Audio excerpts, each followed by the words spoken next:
যার এক হাসিতেই কুপোকাত সবাই। বলিউডের জনপ্রিয় সেই লাস্যময়ী অভিনেত্রী মাধুরী দীক্ষিতের আজ জন্মদিন। বৃহস্পতিবার 15 মে 57 বছরে পা রাখলেন বলিউডের ধকধক গার্ল। তবে 60 ছুঁই বয়সেও মাধুরী তার সৌন্দর্যে দিব্যি হার মানাতে পারেন যে কোনো বলিউড তারকাকেই। 1967 সালে 15 মে মহারাষ্ট্রে মারাঠি ব্রাহ্মণ পরিবারে জন্মগ্রহণ করেন লাস্যময়ী এই তারকা। তার বাবার নাম শঙ্কর দীক্ষিত ও মা স্নেহলতা দীক্ষিত।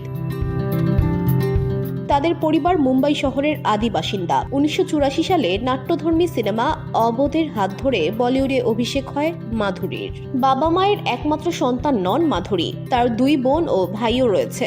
অভিনয় ছাড়াও মাধুরী প্রশিক্ষিত নৃত্যশিল্পী। মাত্র 3 বছর বয়স থেকেই নাচ শিখতেন তিনি। তারপর ধীরে ধীরে হয়ে ওঠেন প্রশিক্ষিত ও পেশাদার কথক নৃত্যশিল্পী। আন্ধেরির ডিভাইন চাইল্ড হাই স্কুলে মাধুরী শিক্ষা অর্জন করেন। পড়াশোনার পাশাপাশি তিনি নাটকের মতো অতিরিক্ত পাঠ্যক্রমিক কার্যকলাপে অংশ নেন। একজন মাইক্রোবায়োলজিস্ট হওয়ার আকাঙ্ক্ষায় মাধুরী ভিলে পার্লের মুম্বাই সাথায়ে কলেজে ভর্তি হন।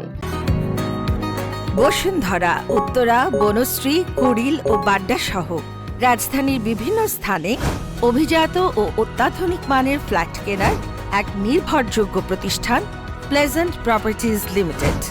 তাই আপনার স্বপ্নের আবাসনের জন্য আজই যোগাযোগ করুন। Pleasant Properties Limited, where destiny matches eventually.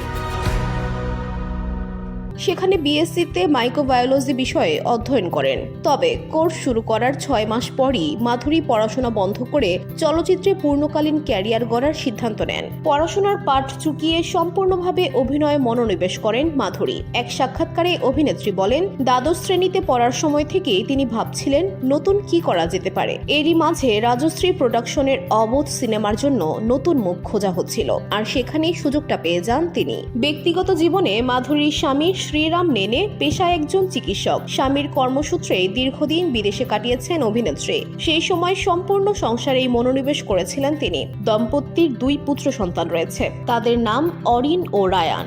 এদিকে মাধুরী দীক্ষিত তার অভিনয় ক্যারিয়ারে 6টি ফিল্মফেয়ার অ্যাওয়ার্ড পেয়েছেন। 2008 সালে তাকে ভারত সরকারের 4র্থ সর্বোচ্চ বেসামরিক পুরস্কার পদ্মশ্রীতেও সম্মানিত করা হয়। VOD Bangla news desk.